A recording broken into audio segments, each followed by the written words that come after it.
जय हिंद। इस वीडियो में हम कवर करने वाले हैं एक्सेल में शीट ऑप्शंस। तो उसके लिए मुझे कुछ भी डेटा लेने की ज़रूरत नहीं है। यहाँ पर मैंने ब्लैंक वर्कबुक ली है, तो एक्सेल की विंडोज़ आप लोगों के सामने ओपन हो गई है। तो इस वीडियो में हम कवर करने वाले हैं एक्सेल में शीट ऑप्शंस। तो शीट्स आप सब लोग जानते हो शीट्स क्या होती हैं। तो ये है हमारे एक्सेल मास्टरी कोर्स में क्लास 7। 6 वीडियो हमने पहले कवर किए हैं, कई एडवांस ऑप्शन उसमें सीखे हैं। तो चलिए हम शुरू करते हैं। तो ये जो एक्सेल में जिस वर्कबुक पर आप काम करते हो, वर्कबुक क्या होती है? कई शीट का कलेक्शन वर्कबुक कहलाती है। शीट कहाँ पर रहती हैं? जैसे कि नीचे आपको ये दिखाई दे रही हैं, शीट 1, शीट 2। इन शीट पर काम किया जाता है।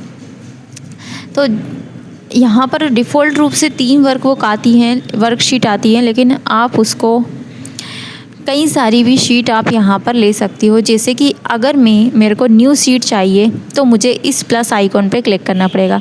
आप माउस से जैसे इस पर क्लिक करोगे तो आपको न्यू शीट देखने को मिल जाएगी। वहीं आप कीबोर्ड से भी आप इंसर्ट कर सकते हो। शिफ्ट के साथ आपको F11 प्रेस करना है। F11 प्रेस करने पर देखिए ये भी आप शीट इसमें इंसर्ट कर सकते हो। लेकिन आपने एक बात नोटिस की होगी, जब हम माउस से क्लिक करते हैं, जैसे कि अभी ध्यान से देखना, जब मैंने शीट नंबर 4 पे क्लिक किया हुआ है, लेकिन अब मुझे और भी न्यू शीट चाहिए तो मैंने माउस से इस प्लस आइकॉन पर क्लिक किया है। जब भी हम माउस से क्लिक करते हैं तो न्यू शीट हमें मिलती है राइट साइड में, यानी कि जो यूज़र है उसके राइट हैंड साइड में हमें न्यू शीट मिलेगी। लेकिन जब भी हम कीबोर्ड से शीट इंसर्ट करेंगे शिफ्ट के साथ F11, तो हमें शीट कहाँ पर मिलेगी? लेफ़्ट साइड में। डिफरेंस आपको याद रखना है। और यहाँ पर देखो, आप कई सारी शीट को इंसर्ट कर सकते हो। उसके बाद आपको जैसे कि ये एरो मिलते हैं, या फिर आप इस वाले पैनल पर राइट क्लिक करोगे तो आपको यहाँ पर सारी शीट्स देखने को मिल जाएगी। जैसे कि आपको 1 वाली शीट पे जाना है, 2 वाली पे जाना है, तो आपको उसको सिलेक्ट करना है। उसके बाद ओके पे प्रेस करोगे तो आप फर्स्ट वाली सीट पर पहुंच जाओगे। आप इन सीट को रीनेम भी कर सकते हो। रीनेम करने के लिए क्या प्रोसेस है? शीट 1 जो लिखा है उसके ऊपर आपको राइट क्लिक करना है। यहाँ पर आपको देखने को मिलेगा रीनेम का ऑप्शन। रीनेम पर आप क्लिक करोगे तो आप इसको हटा सकते हो। जैसे कि मैंने लिखा है यहाँ पर डेटा शीट, तो ये इसका नेम रिमूव हो गया। सेकंड में भी आप ऐसे अगर आपको नेम हटाना है तो आप रीनेम कर सकते हो, नया नाम रख सकते हो। लेकिन अगर आपने नेम हटाने के बाद एंटर किया तो फिर इस टाइप का एरर मैसेज आएगा।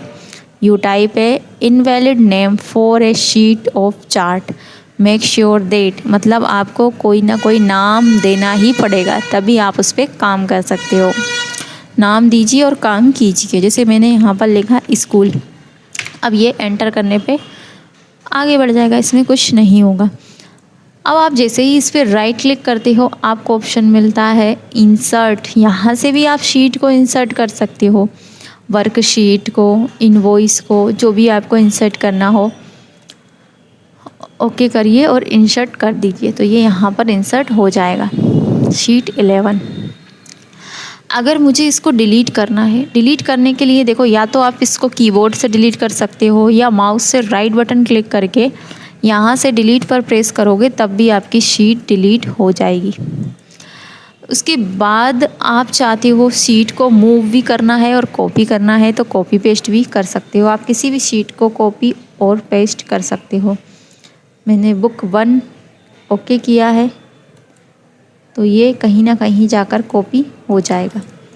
तो इस टाइप से आप कई सारी शीट को कॉपी कर सकते हो। उसके बाद व्यू कोड एडवांस है, कोडिंग रिलेटेड AI का इसमें यूज करके आप कोडिंग दे सकते हो। तो ये अलग है, विजुअल बेसिक टॉपिक है। उसके बाद हम देखेंगे प्रोटेक्ट शीट। तो प्रोटेक्ट शीट एक बहुत ही यूज़फुल स्पेशल एक टॉपिक है जिसकी वीडियो हमने बना दी है। प्रोटेक्ट शीट कैसे प्रोटेक्ट करते हैं, स्पेशल एरिया को कैसे प्रोटेक्ट किया जाता है, तो वो पूरा एक अलग टॉपिक है। उस वाली वीडियो में कवर किया है। टैब कलर आता है, आप चाहते हो कि अलग अलग शीट पर आपको अलग अलग कलर देना है तो आप अलग अलग कलर दे सकते हो। जैसे कि मैंने यहाँ पर दिया है पर्पल कलर या ये वाला कलर। स्कूल जो लिखा हुआ है उस पर मुझे येलो कलर देना है तो मैंने येलो कलर दे दिया। तो आपकी मर्ज़ी है, आप शीट पर अलग अलग कलर भी दे सकते हो।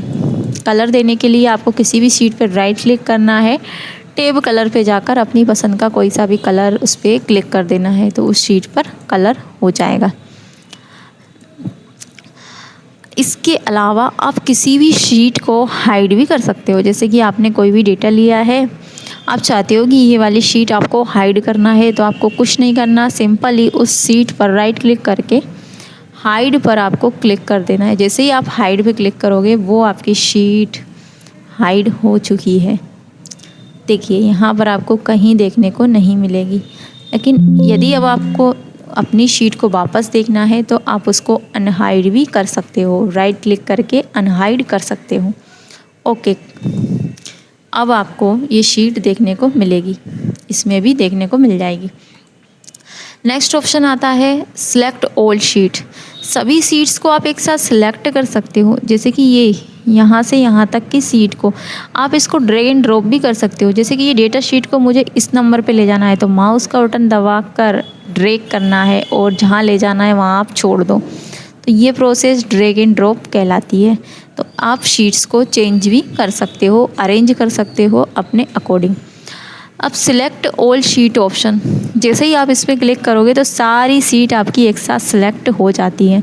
इससे क्या बेनिफिट है, मान लीजिए आप कोई स्कूल के प्रिंसिपल हो और आपके पास अलग अलग शीट हैं। जैसे कि आपके पास कक्षा 12 तक क्लास के बच्चे हैं और उन अलग अलग क्लासों के लिए अलग अलग शीट तैयार करना है, लेकिन आप चाहते हो कि उनका फॉर्मेटिंग स्टाइल डेटा सब में एक जैसा रहे। तो आपको ना तो कॉपी पेस्ट करने की ज़रूरत है, ना ज़्यादा मेहनत करने की ज़रूरत है। आपको क्या करना है, सिलेक्ट ऑल शीट, सभी सीट को सिलेक्ट कर लेना है। अब जब आप एक सीट पर कुछ लिखोगे, जैसे कि मैंने लिखा सीरियल नंबर, इधर लिख दिया मैंने नेम ऑफ स्टूडेंट, तो सभी पर एक साथ लिखा आएगा।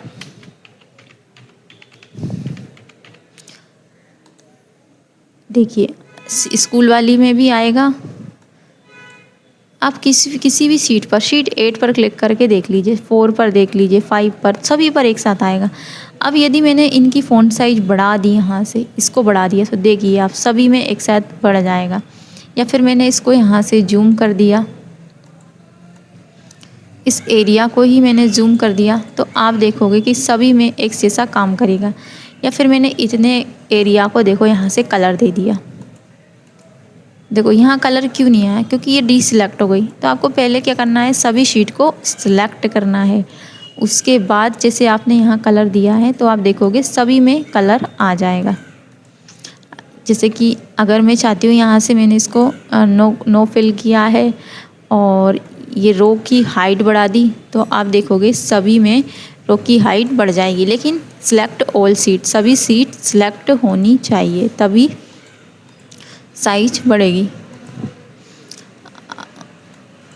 बोल्ड कर सकते हो, इटैलिक कर सकते हो। जैसे कि सभी सीट को एक साथ सिलेक्ट करके मैंने इस डेटा को बोल्ड कर दिया, तो आप देखोगे सीट नंबर 4, 8 सभी में डेटा बोल्ड हो जाएगा।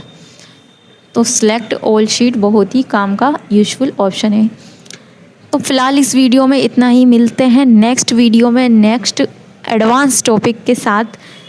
तो आपको इन चीज़ों की प्रैक्टिस करनी है, क्योंकि प्रैक्टिस में प्रैक्टिस से ही इंसान परफेक्ट बनेगा।